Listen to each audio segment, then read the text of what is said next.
Bueno, pues sí, vamos a comenzar entonces. Bienvenidos, bienvenidas ya con unos minutitos de retraso.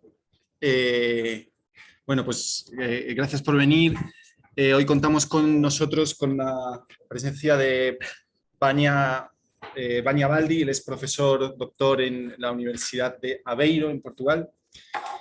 Y bueno, a través de una solicitud que el propio Vania nos hizo de visitar. Bueno, hay un acuerdo entre universidades, el TEC está dentro de una red de universidades que se llama ECIU, que sí me escuchan ahí, ¿verdad? En el Zoom. ¿Nos escuchan? Sí, se escucha bien. Sí, se escucha. Ok, bien. Bueno, pues a través de esta red, que es una red con universidades principalmente europeas. Europeas con el Tecnológico de Monterrey, que está involucrado en la misma red. Entonces, pues ahí Vania entró en contacto con nosotros, con el GIE de Ciencia, Tecnología y Sociedad, y bueno, pues empezamos a hablar y conversar un poco en qué podíamos hacer juntos. Y bueno, pues de hecho tenemos ahí preparadas algunas cosas que estamos en publicaciones y algunas cosas así. Pero particularmente también se mostró interesado en hacer la estancia, ¿no? Una estancia de una visita aquí en México. Creo que no es la primera vez que estás en México. Ya conoce un poco algunas zonas. Creo que no habías tenido la ocasión de estar en Monterrey. Mi primera vez en Monterrey, en el Tecnológico también.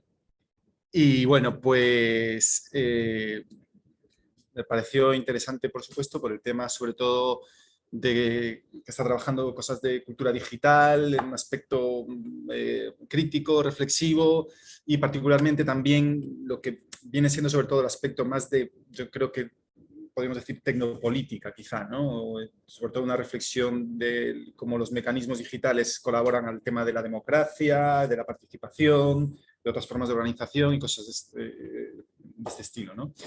Entonces, bueno, les voy a hacer una pequeña...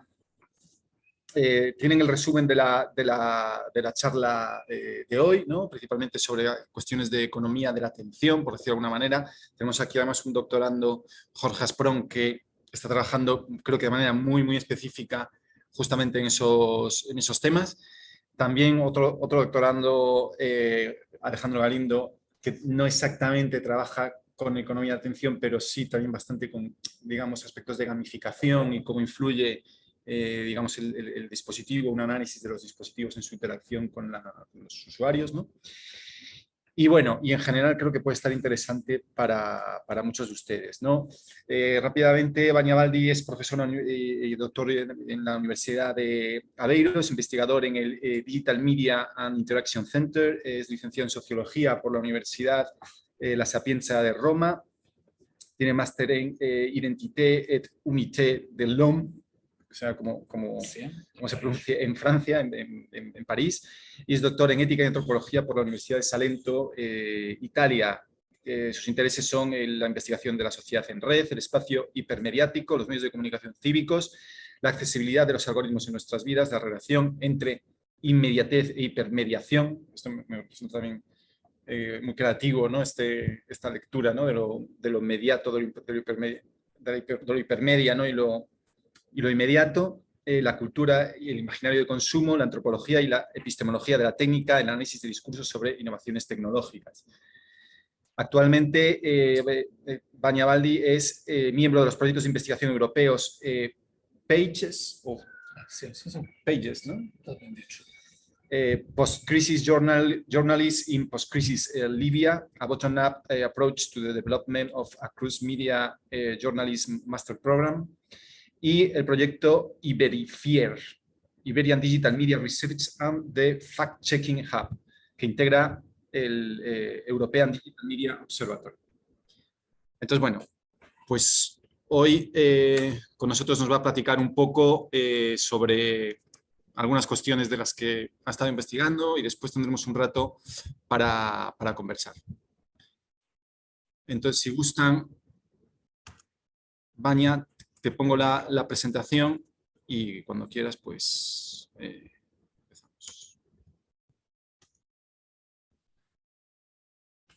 Me quedo con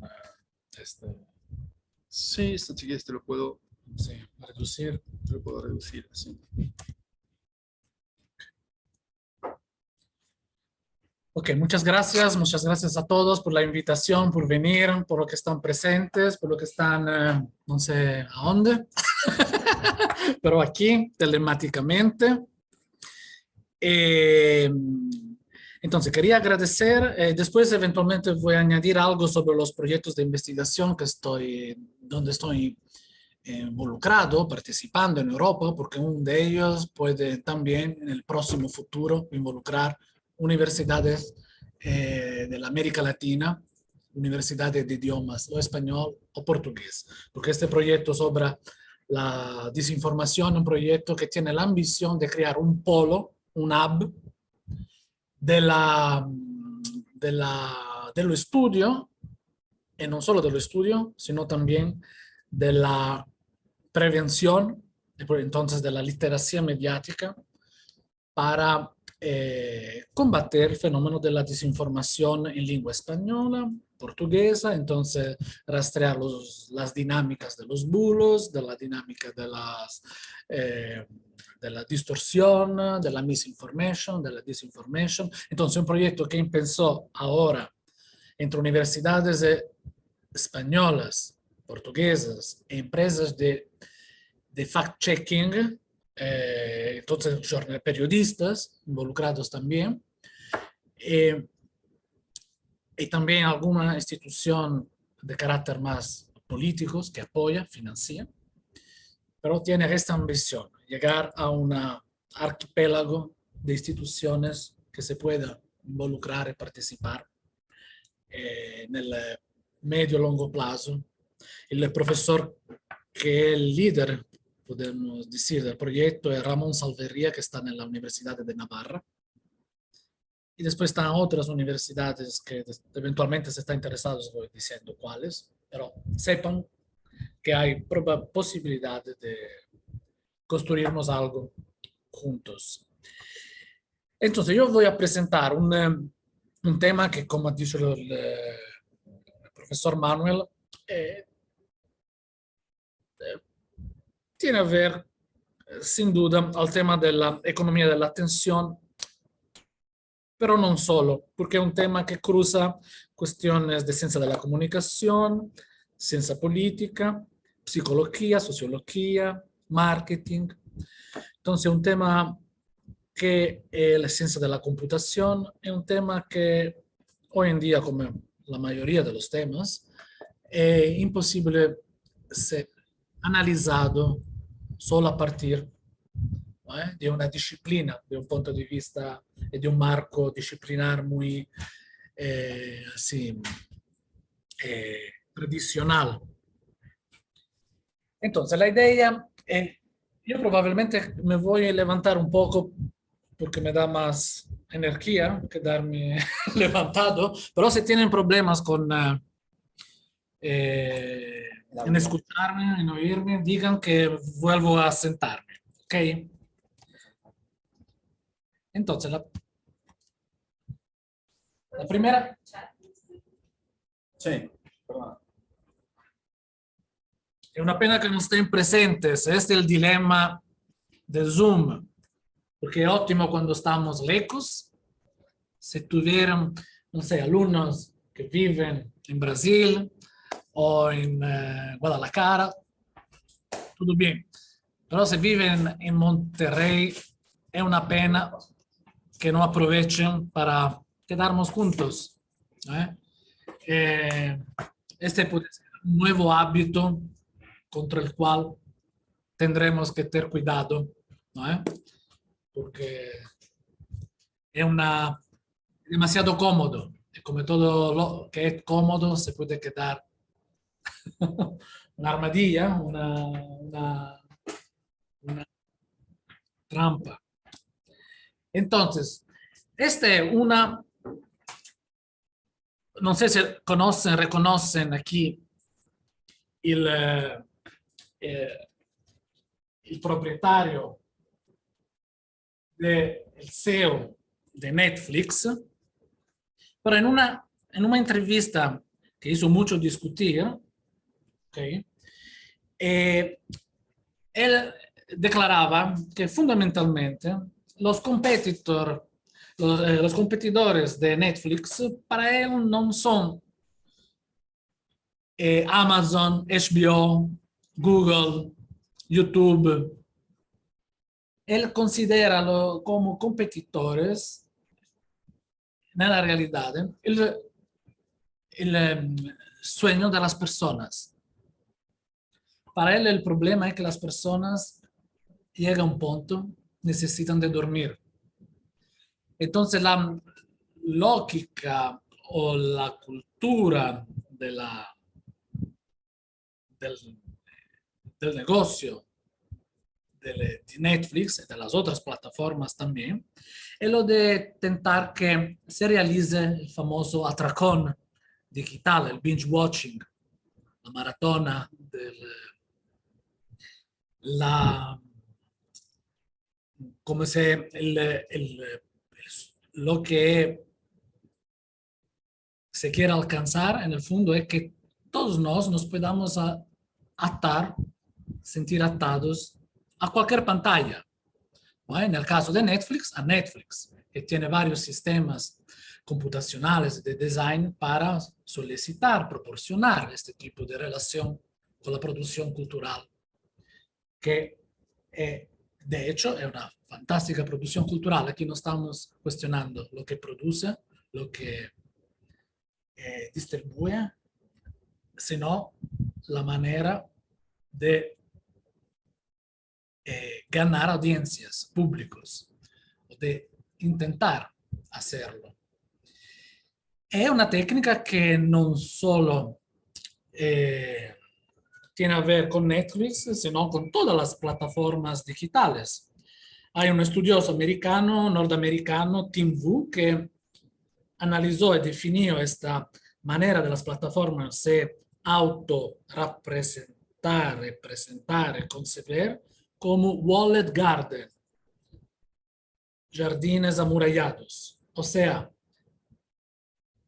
como si cada plataforma es una finca, un jardín, dentro del cual entras y no necesitas más de salir, porque allí encuentras todo lo que necesitas. Entonces, la preocupación de cada plataforma es que tú te puedas de repente desligar, desatar,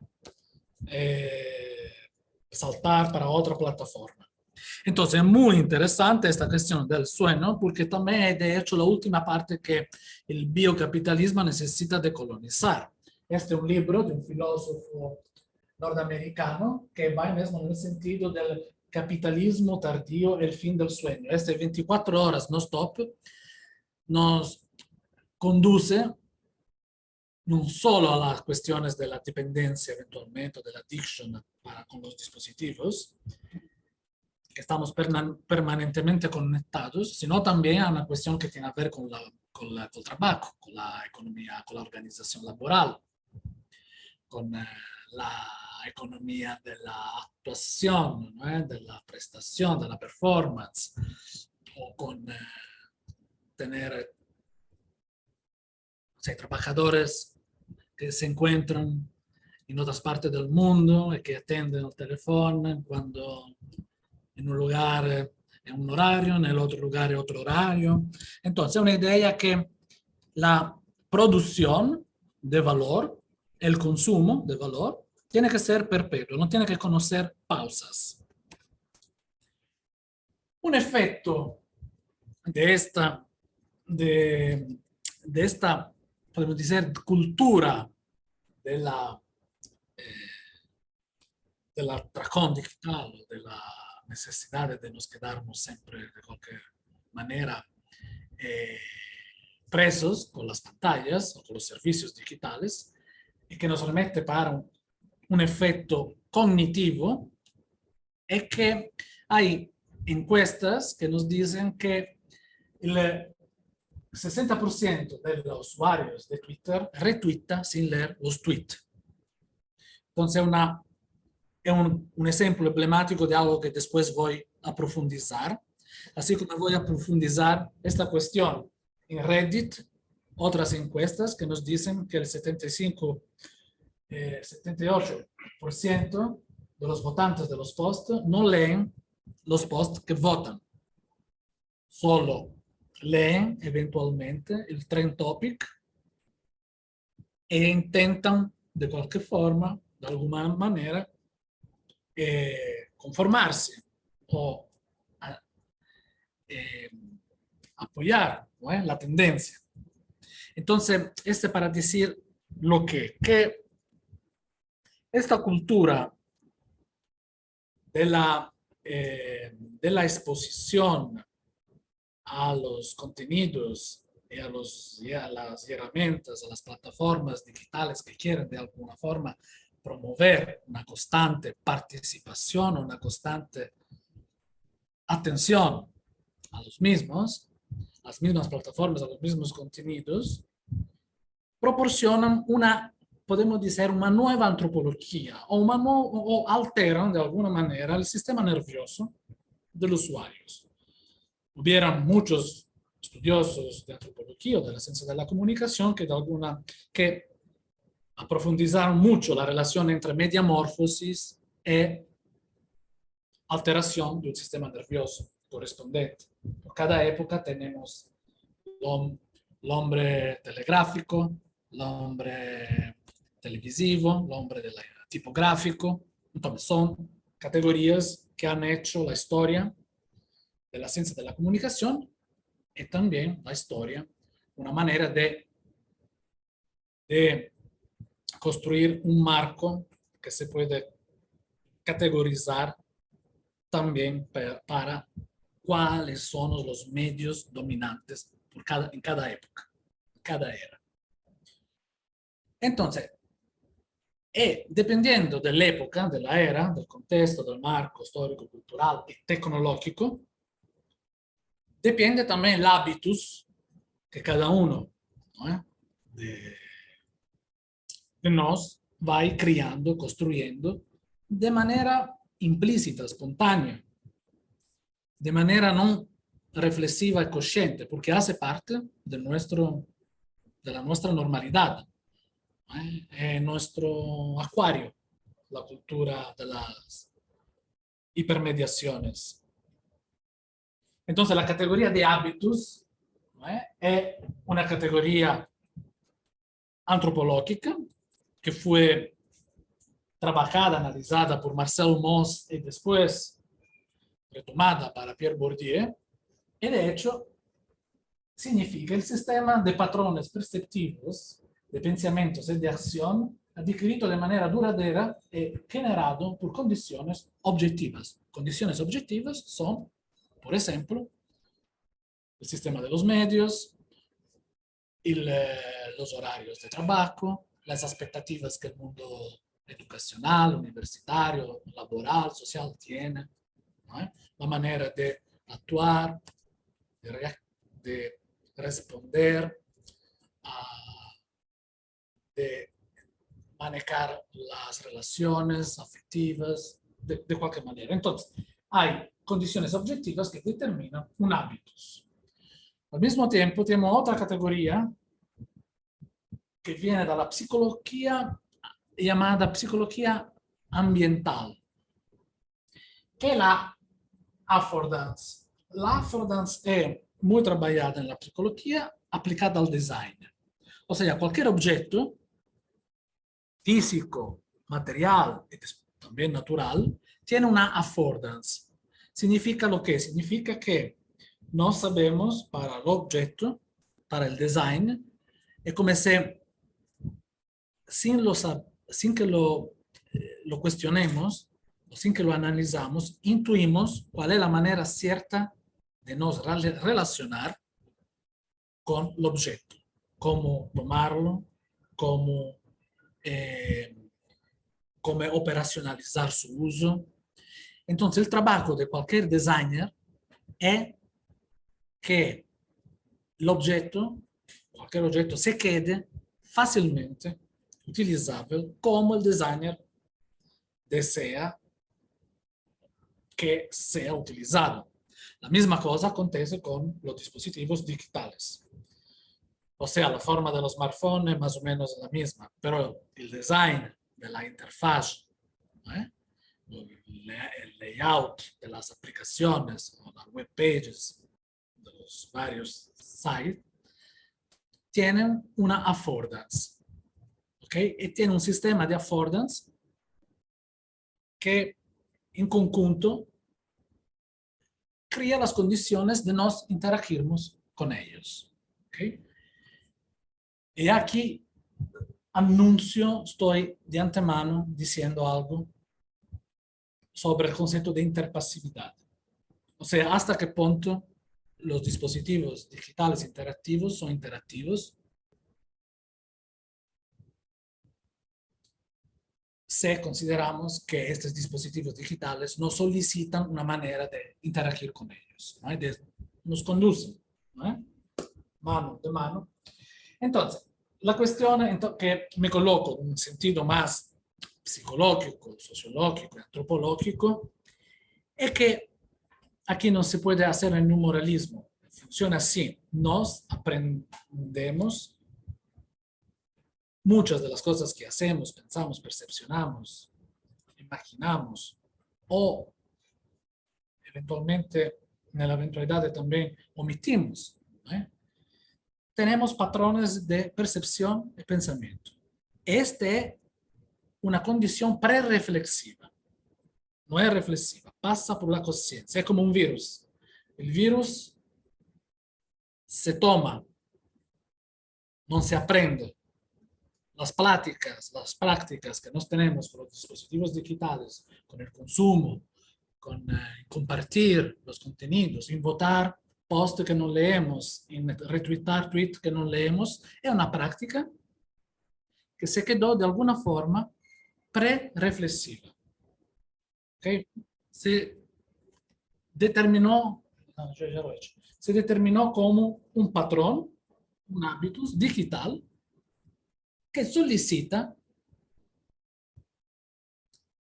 lo que tú puedas compartir y hacer scroll constantemente. Entonces es una manera de proporcionar una interacción con los contenidos que también es pre-reflexivo, porque si tú no lees los Twitter que votas, si tú no lees los posts, si tú compartes antes de te dar cuenta de lo que estás a compartir, y aquí también el suceso del éxito de la desinformación, entonces aquí tenemos una actitud, un hábitus, que es un hábitus que proporciona una, una, una ética que es poco, sin duda, reflexiva. ¿Por qué no nos damos al lujo de parar, leer, analizar, ponderar y después eventualmente comentar o compartir? Después vamos a profundizar esta, pero hay también, solo para decir, plataformas que proporcionan este tipo de relación con los contenidos y hay también plataformas que tienen una actitud de crítica, entonces proporcionan, por ejemplo, a periódicos en Finlandia, en Noruega también, que no te dejan comentar un artículo si antes no respondes a 2, 3 cuestiones que demuestran que tú has leído el artículo. ¿Okay? Generalmente el título llega. O el prejuicio sobre el periodista o periódico. ¿Okay? Entonces existen técnicas para tratar de balanzar esta tendencia. Otra cuestión que viene de los estudios clásicos, ¿okay? De los estudios clásicos, sociología de la ciencia, Thomas Kuhn. Las herramientas que tenemos disponibles moldean las mismas preguntas que nos planteamos. O sea, dependiendo de lo que nos tenemos como disponibilidad tecnológica, podemos permitirnos de colocar, plantear cuestiones. Podemos intentar responder a algunas curiosidades. Algunas curiosidades finalmente emergen, ¿eh?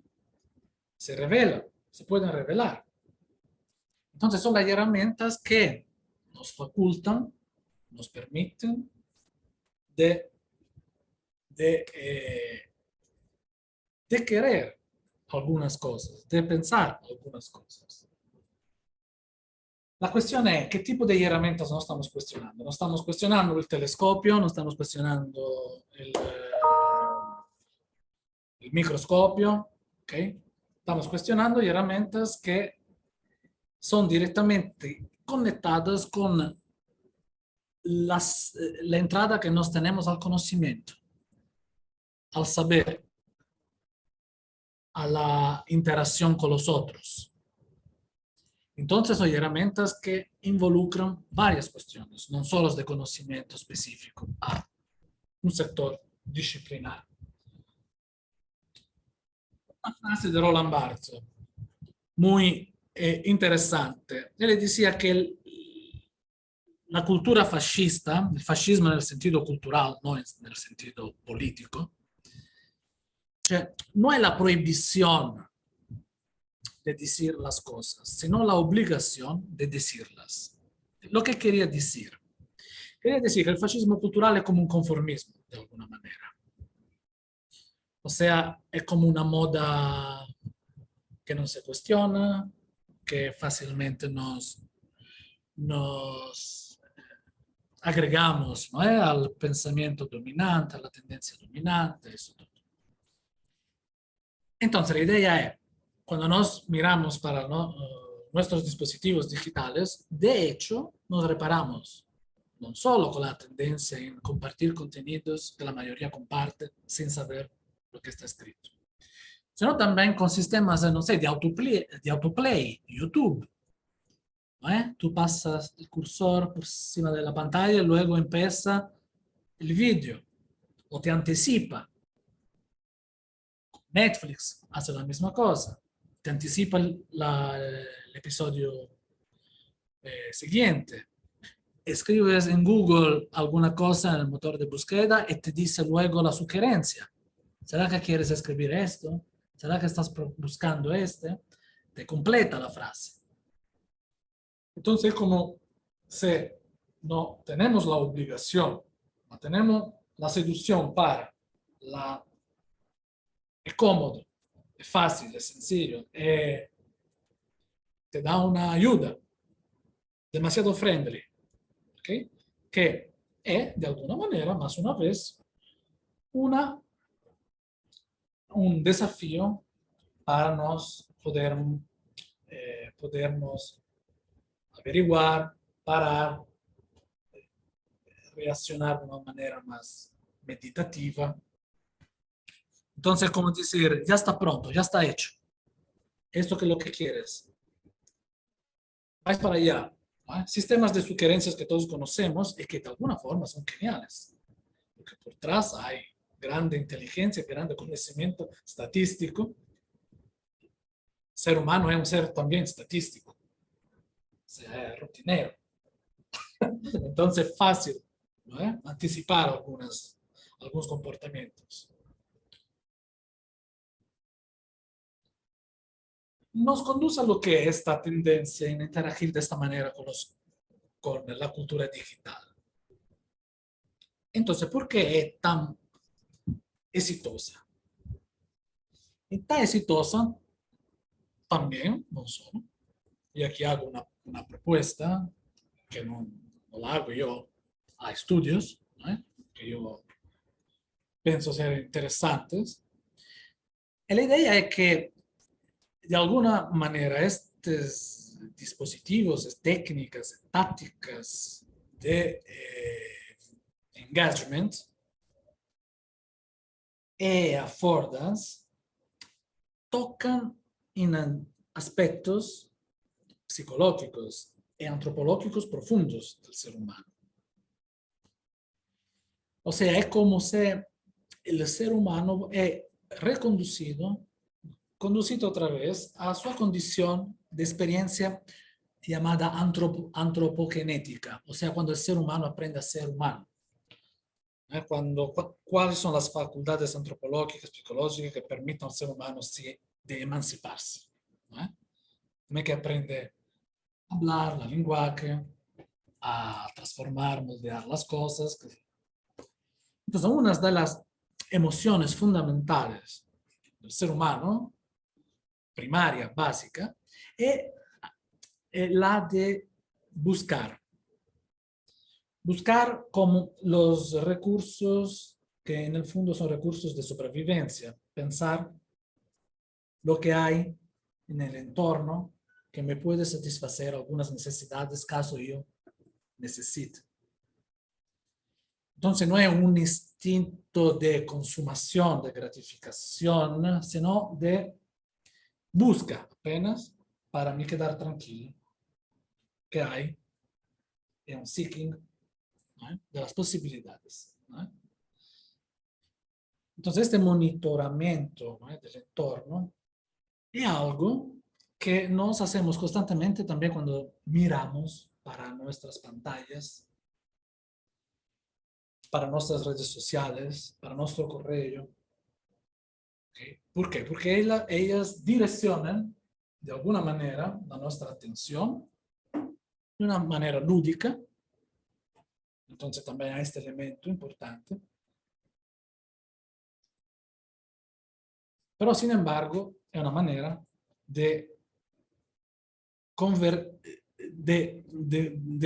el entorno si concentrar, convergir en las pantallas, en los servicios digitales. Entonces, una relación afectiva primaria, básica, la que los servicios digitales, las pantallas solicitan, estimulan. De esta relación de ser como atados, viene, por ejemplo, por esta investigación de un designer de Google, que es Tristan Harris, que ha hecho una comparación entre la slot machine y las pantallas de nuestros smartphones. Él ha dicho, lo que da más dinero en los Estados Unidos son las slot machines. No hay nada a hacer, hace décadas que es un negocio que da rendimientos fabulosos. ¿Cuál es la cuestión? Lo que está en juego? ¿Cuál es la apuesta? La apuesta es que nosotros también tenemos con nuestra pantalla una relación de slot machine. Cuando hacemos scroll, estamos de alguna manera esperando un retorno, una respuesta, que es una notificación. ¿Será que alguien me taggó? ¿Será que alguien me respondió? ¿Será que alguien comentó? ¿Será que alguien me escribió? Y mismo que nadie te escribe, te comenta, te tagga, los sistemas digitales hacen de manera que tú puedas hacer así, puedes estar atento para ver o solicitar un intercambio constante. Hay investigaciones de la Microsoft que dicen que todas las veces que nos estamos haciendo un trabajo y nos llega una notificación y nos concentramos en la notificación, después demoramos cerca de 23 minutos para retomar la concentración. 23 minutos. Si no recibimos ninguna notificación, cada 3-4 minutos, dicen los estudios de la ANA, procuramos una manera de nos distraernos. Es el famoso sistema nervioso alterado. ¿Okay? Entonces son estudios de la Microsoft que tienen investigadores independientes que dicen que la Microsoft también debería pensar en una perspectiva más ética su design y su programación. La cuestión entonces es la siguiente. Este es un aspecto típico de la psicología comportamental. Fue un psicólogo, Skinner, del behaviorismo psicológico, que decía como los ratos, tenemos una parte que funciona también de esta manera, tiene esta satisfacción, delusión. Satisfacción, crea una addiction. Esta delusión y después llega la respuesta tanto esperada. Tienes un momento de down y después otra vez procuras. Entonces es un trabajo que se hace sobre el aspecto de la dopamina. ¿No? Es una cuestión que afecta directamente a nuestro sistema cognitivo. De hecho, mucha neuroeconomía trabaja en este sentido. La neuroeconomía, el neuromarketing son técnicas para nos quedarnos constantemente con esta pulsión. En este sentido, es como si nos fuéramos reconducidos a sentir, pensar y hacer experiencia como si fuéramos todavía en una fase de antropogénesis. O sea, como si hiciéramos una experiencia con el entorno muy baseada en las pulsiones, en una dimensión, una vez más, prereflexiva, ¿okay? de busca muy física, muy necesitada, ansiosa para algo, para después pasarnos otra vez a un sistema de búsqueda. Entonces, ya de alguna manera les he dicho cuáles son las fuerzas motivacionales que orientan la atención con el entorno digital. Permanecemos alerta, oscilando entre el impulso de explorar nuestras interfaces y la necesidad de centrarnos, de concentrarnos en recursos específicos. Es un estado de alerta, de alarma, de alguna manera. Esto no significa que nosotros no tenemos manera de aislarnos, ¿no? Concentrarnos, escribirnos, solo que tenemos más estrés para lograrlo. Es más, después también hay otros neurocientistas que nos dicen que las pantallas estimulan una parte del cerebro que es la parte más vinculada con el problem solving, más vinculada con la memoria de corto plazo, más vinculada con la tarea inmediata, es lo que se requiere al trabajador contemporáneo. La lectura de un libro desarrolla una otra parte de nuestra atención, una atención más profunda, más metafórica, más ligada, vinculada con nuestra memoria. ¿Okay? Es algo mismo técnico, físico, que es proporcionado. Entonces, la idea es, surge una experiencia donde se cuestiona la separación entre actividad y reactividad, atención y distracción, elección y automatismo. Es como si fuéramos entonces este es un libro muy interesante de este autor. Es como si entonces estamos expuestos a un training sensorial constante. ¿No? Un training sensorial constante. Y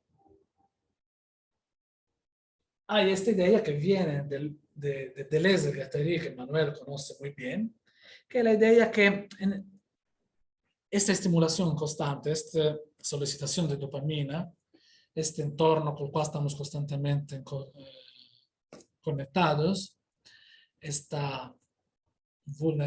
sentimiento de vulnerabilidad que a veces sentimos, transforman algo que generalmente es subjetivo, entonces interiorizado, es elaborado, es repensado, es asociado, que desafía el pensamiento analógico, metafórico, es como si fuera reducido. Entonces la percepción se queda percepto. La afectividad, la afección se queda afecto. O sea, algo más exterior a la experiencia. Es como si la sensibilidad se quedara más exterior, más autonomizada, más vinculada con fuera que no con dentro, con el interior. Un commodity también, quizá, ¿no? Commodity. También, o sea, un objeto de intercambio. Es como si las cosas se entran para nosotros, de alguna manera, aprofundizando. Entonces la cuestión es, no, había antes un otro, que es esta, que más encuestas, nos demoramos 2 segundos en media, de promedio, para elegir la confianza de una web page. ¿Okay? Nos decidimos en 2 segundos en medio si una web page merece o no, y puede ser una web page que que difunde informaciones importantes sobre la salud, o sobre el crédito, sobre una inversión, la escuela para los hijos. Es una tendencia, que son investigaciones norteamericanas que nos dicen que tenemos esta relación, una vez más, prereflexiva. También es verdad que tenemos competencias, literacias nuevas que nos permiten, de alguna forma, pensar que tenemos la capacidad de encontrar los indicios, los rastros de una página bien hecha, bien considerable. Sin embargo, 2 segundos y medio es poco, así como todos lo sabemos cuando buscamos en Google, primera página, primera respuesta. Yo también. Entonces, ¿cómo es que puedo evitar esto? Con técnicas que también la programación proporciona para evitar esta inmediatez. Entonces, la cuestión de ¿será que los medios son interactivos? ¿Será que no somos también tan proactivos en la manera de actuar en red, de elegir la información que queremos, de compartir el contenido que queremos? Cuando entra en una tienda o alguien hace el marketing de un nuevo gadget, el marketing, ya lo vemos, no necesitas hacer nada. Es muy intuitivo. Te reconoce luego. Tú no... Ya vamos a ver cuál es la raíz de esta ideología que la tecnología y la innovación tecnológica proporciona. Entonces, la idea es, pasamos de interactividad para interpasividad. El primero, tal vez, que introdujo este concepto de interpasividad fue Slavoj Žižek. Él aquí dice fundamentalmente, ¿se acuerdan la sitcom o los programas televisivos donde la risa estaba grabada? Entonces, tú no tenías que reírte, ya estaba. ¿Okay? Tú te quedabas cómodo, pensando, qué bueno, hay algo divertido. Aquí dice, incluso si no me río, sino que miro fijamente a la pantalla, cansado después de un duro día de trabajo, no me sentiré aliviado a menos que el sonido de fondo se haya reído por mí. O sea, esta idea que está desplazada la experiencia subjetiva. Hay muchos ejemplos, muchos ejemplos. Pero la idea es que el objeto ocupa el lugar del sujeto en la acción. El sujeto está en una posición pasiva en relación consigo mismo. En lugar de interactuar con el entorno, deja que el entorno, el objeto, lo haga por sí mismo. Entonces, los sistemas de autoplay, los sistemas de sugerencias, el feed de nuestras redes sociales son una constante invitación a proseguir en este sentido. Entonces, ¿cuál es que este aspecto que podemos decir al mismo tiempo ideológico, cultural, ingenuo, de marketing, que nos tenemos con la ideología? No hay duda en todas las veces que digamos la luz, digamos el proyector, agradecemos a la tecnología, Zoom, más o menos, solo en momentos de pandemia, pero es verdad que la civilización avanza expandiendo el número de operaciones importantes que se pueden realizar sin pensar en ellas. O sea, esta delegación es algo, desde que tenemos la escrita, que la grabamos y después la imprenta, entramos en un proceso más progresista, emancipatorio, civilizacional, porque no necesitamos de mucha energía para almacenar, memorizar memoria para transmitirla. Entonces, este proceso de registro constante permite una coevolución entre técnica, cultura, sociedad, que indispensable es saludable. La cuestión es cuando se queda una ideología del tipo: no se preocupe, nos pensamos por sí, nos hacemos por sí. Este es un eslogan, tal vez que lo conocen, era que solo presiona el botón. Esta es la primera black box. Esta es la primera cultura del software. Nos tenemos esta relación con un software. Todavía, siempre, constantemente. Hay un autor fantástico que se llama Willem Flusser, que lo conocen entonces, que cuestiona esta cuestión de blanquear la caca negra, se dice en español, porque la crítica del software es también una crítica política, porque es la que determina que la interacción, que deja de ser interacción. Entonces, Dana Boyd, una socióloga muy interesante, de hecho decía: ¿por qué nos compartimos una cultura que permite que la gente imagina que sea la tecnología resolver los problemas sociales que la sociedad no fue capaz de resolver?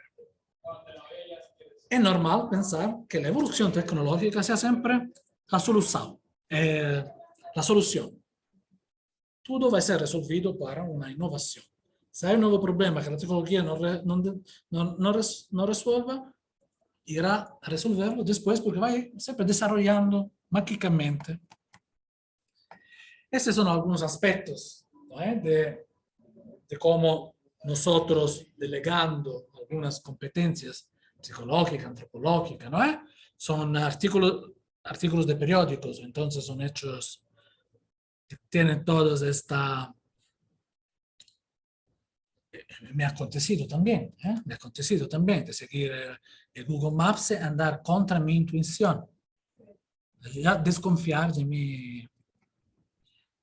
Entonces, la idea fue Umberto Eco, un libro, uno de los últimos, il titolo in italiano è A passo di gambero e a passo de caranguejo, Cangrego, no sé si es salí con el mismo título, pero hay un capítulo muy interesante sobre ciencia, tecnología y magia. Magia. Él le dice: la magia es la manera a través de la cual nos pensamos la tecnología. La tecnología se presenta o para el marketing, para el periodismo, o para la ingenuidad, ¿no? Como algo que ya está.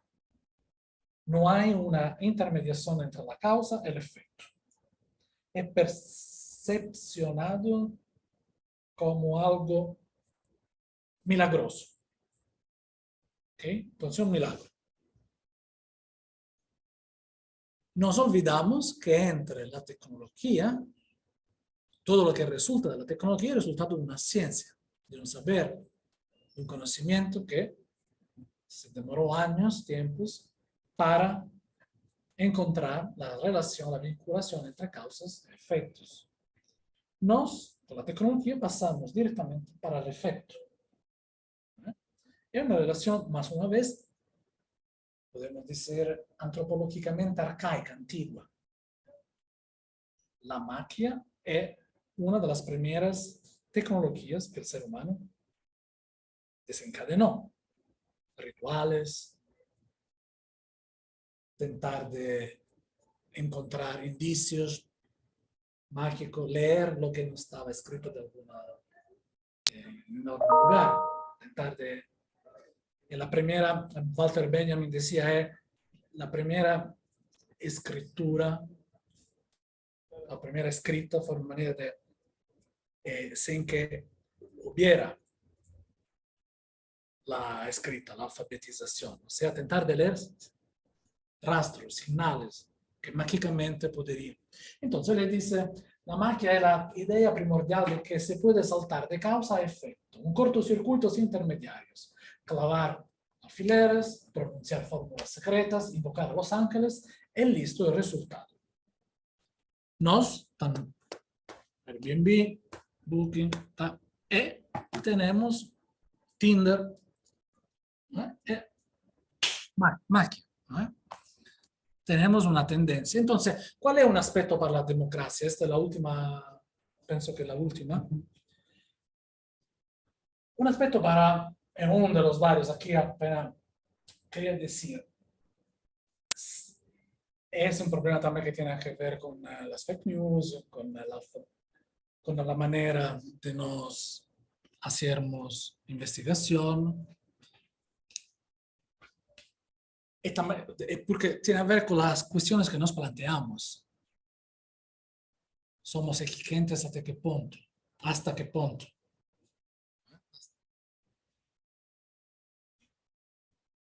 Entonces, la idea es, el ser humano es demasiado falible, demasiado parcial, demasiado subjetivo. Tiene intereses, tiene limitaciones. La tecnología permite de cruzar todo con todo y dar respuestas aparentemente más amplias, objetivas, capaces de cruzar más variables.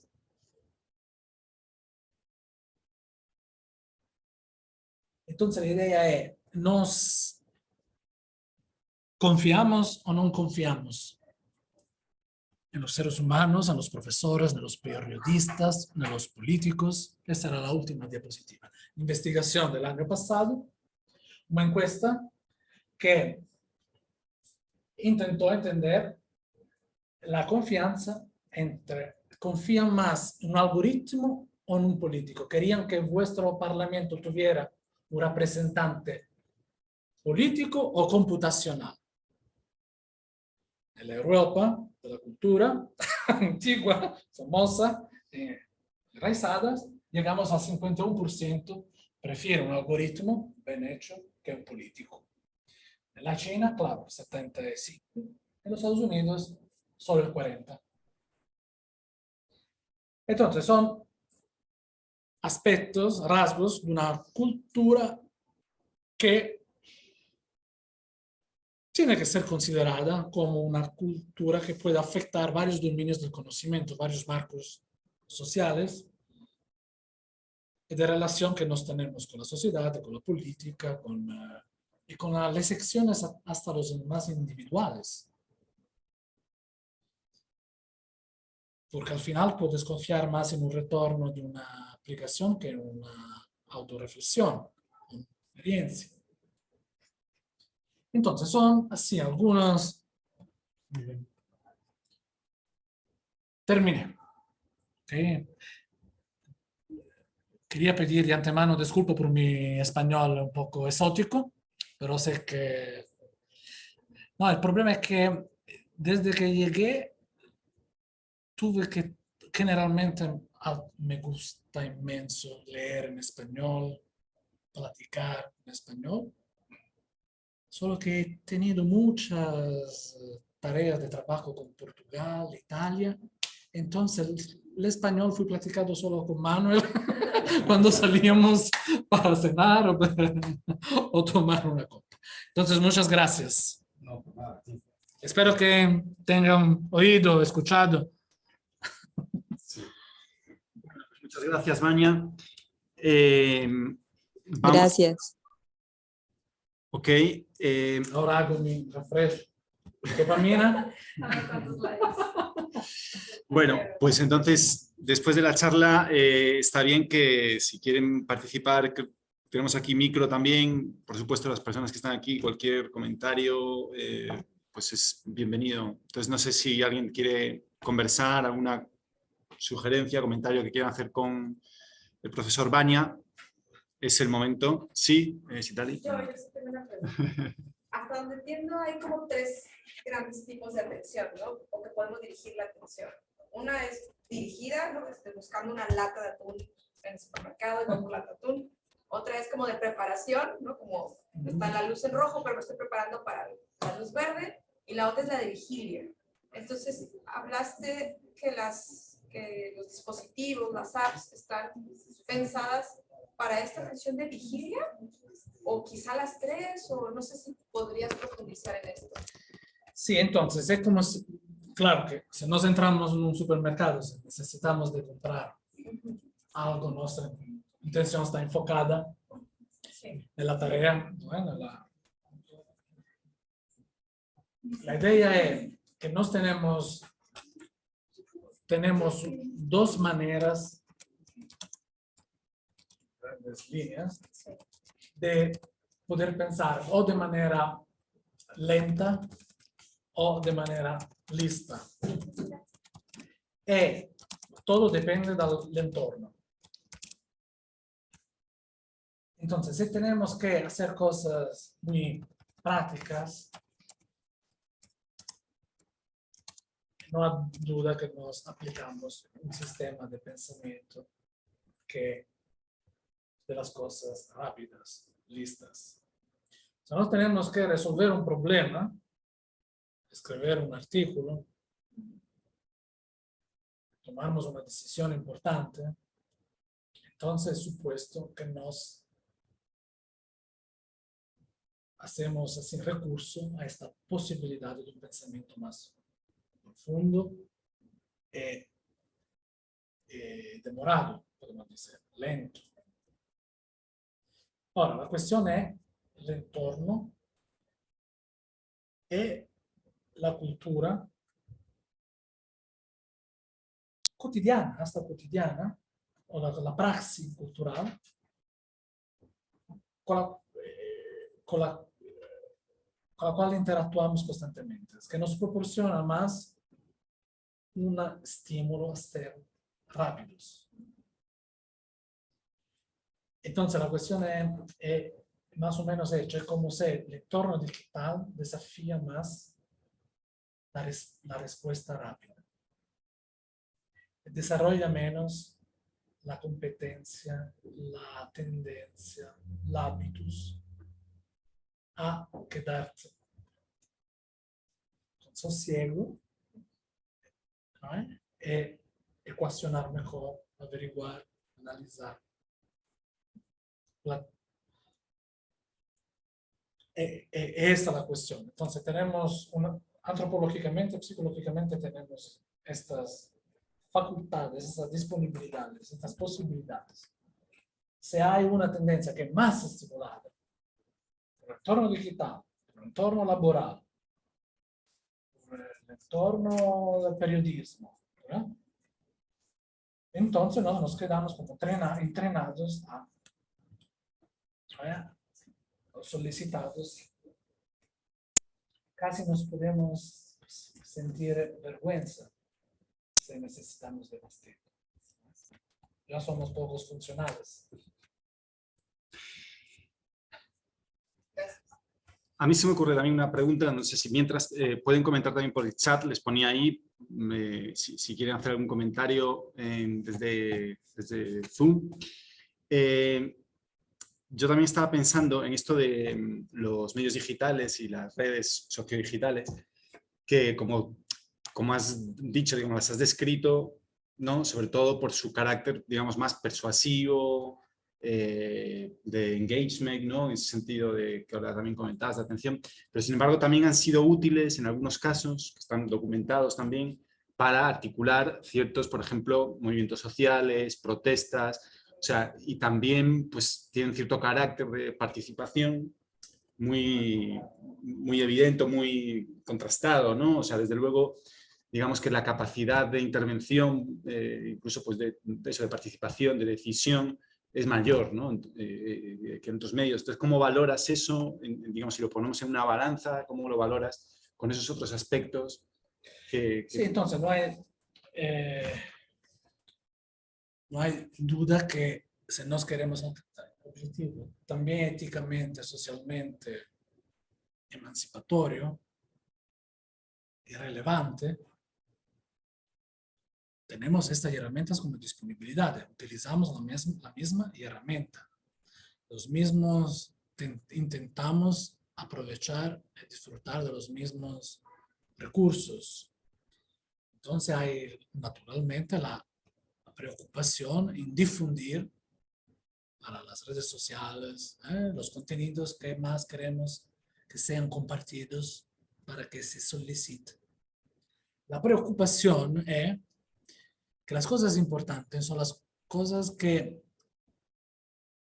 son duraderas, que garantizan una participación o un discurso o una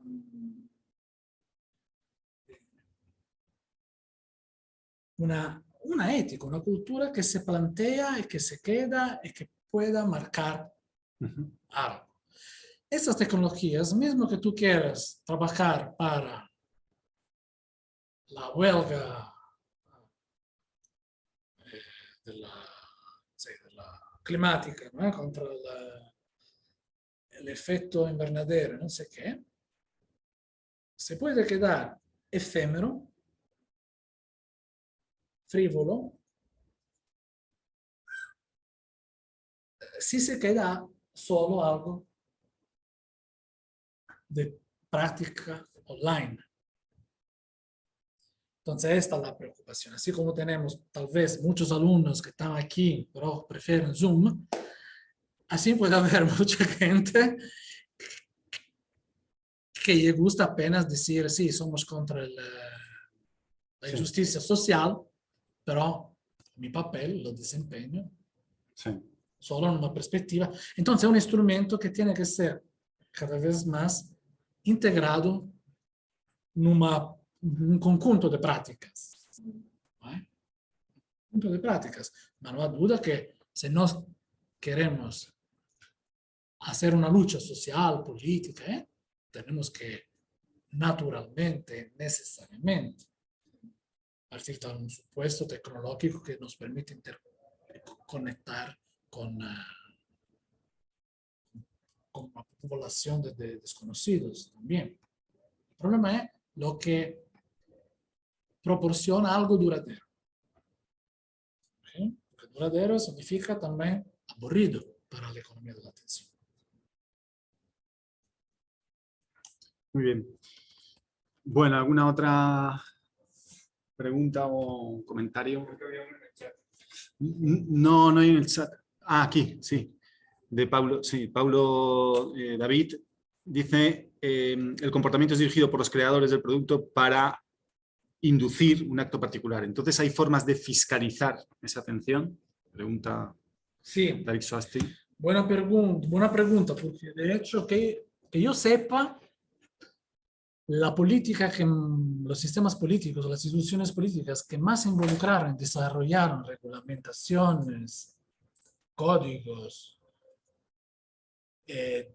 no solo de fiscalización, pero no solo de fiscalización, fue hasta ahora la Europa. La Comisión Europea fue la que más ha instituido mismo regulamentaciones efectivas para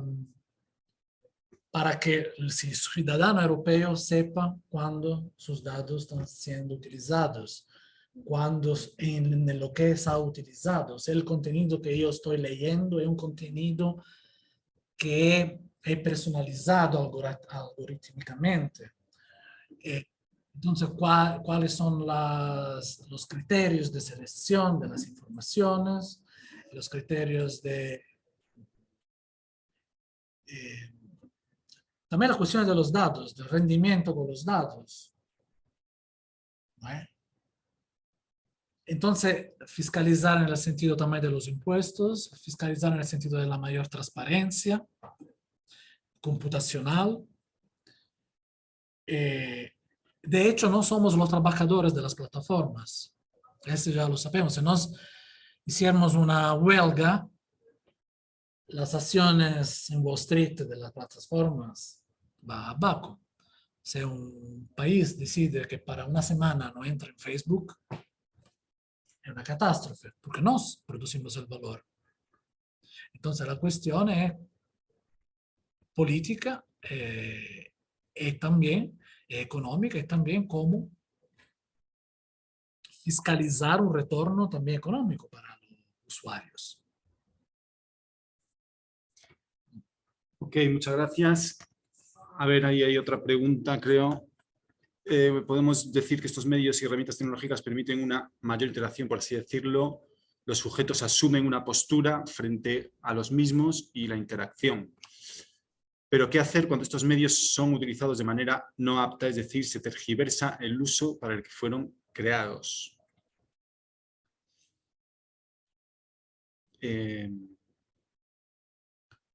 No sé si entendí bien, pero nos tenemos varias experiencias en encuestas que nos dicen que los usuarios también tienen una grande capacidad de creatividad de poder utilizar los mismos servicios, dispositivos digitales, plataformas, para hacer cosas que van contra los intereses de los que crearon los servicios, los layouts, los software, o sea, para sabotar hasta, ¿no?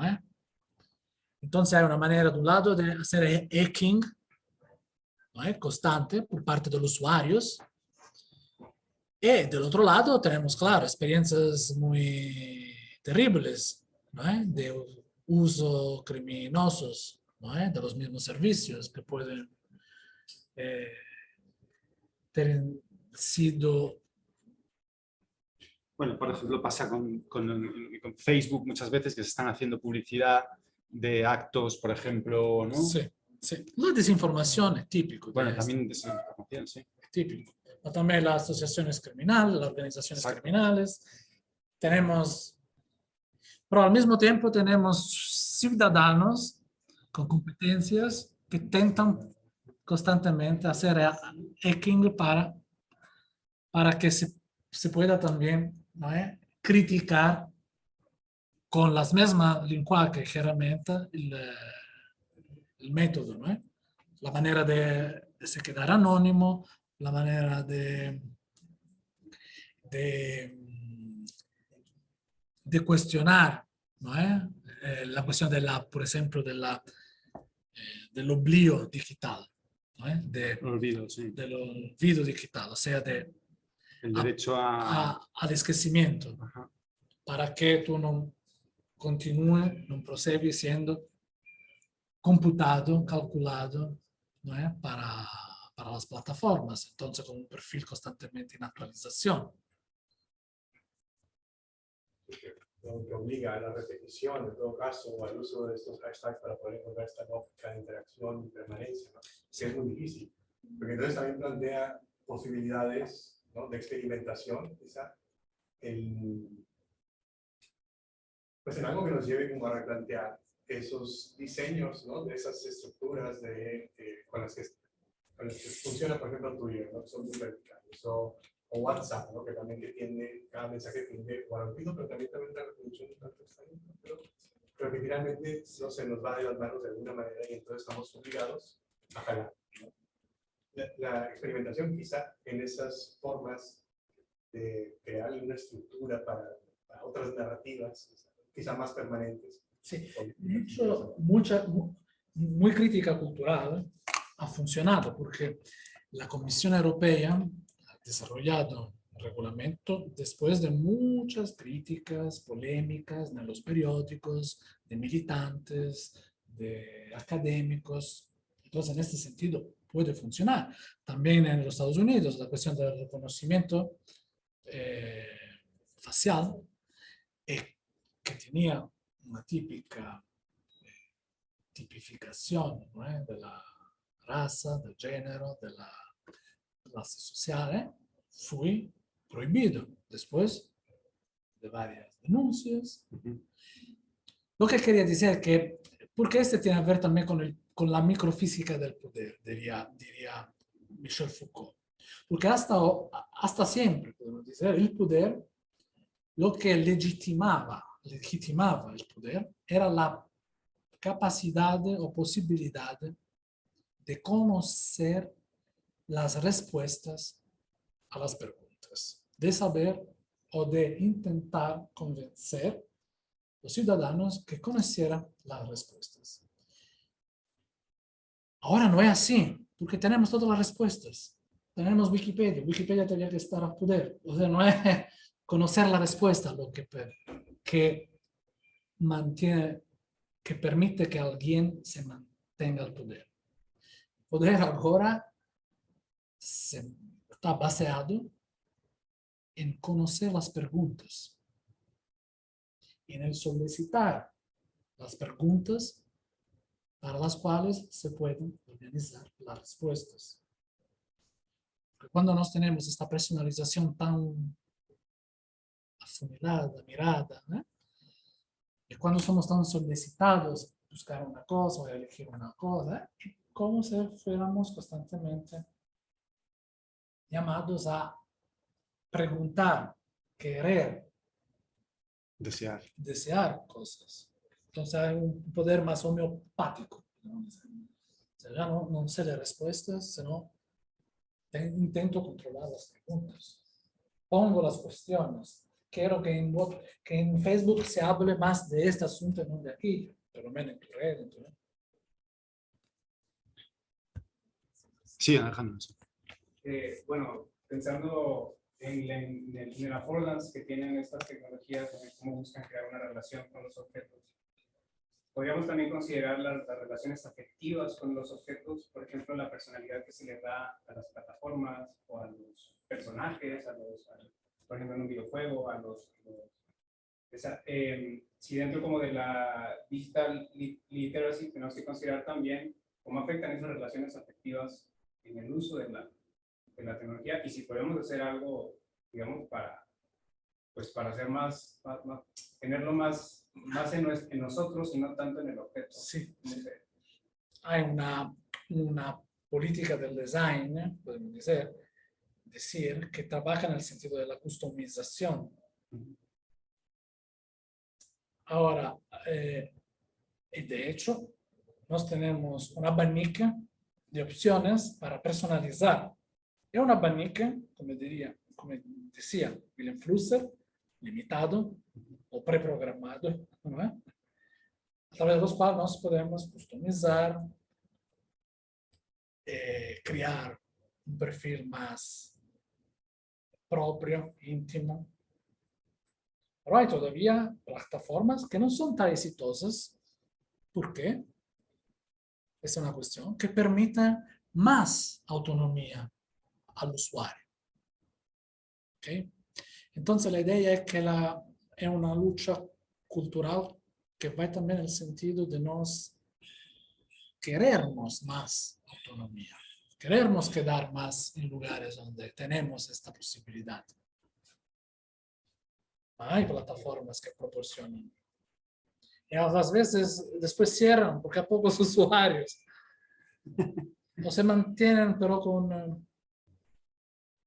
Entonces, esta es una cuestión importante porque en muchas universidades también se trabaja para desarrollar una actitud más crítica, para crear alternativas, para crear plataformas que son más respetuosas de la cultura indígena, de la cultura de género, de las minorías en general, ¿no? Solo que después se quedan en guetos. Pero es un trabajo importante que tiene que ser hecho. Bueno, pues con esto entonces vamos a cerrar. Muchas gracias por la asistencia, darnos un poco de su tiempo y su atención. Muchas gracias a todos. Aquí les agradece también el profesor Vania. Y bueno, pues estamos en contacto. Creo que tendremos la grabación por si quieren revisar algo. Y nada, les veo en otra próxima sesión. Saludos, gracias por los comentarios, gracias. Sí.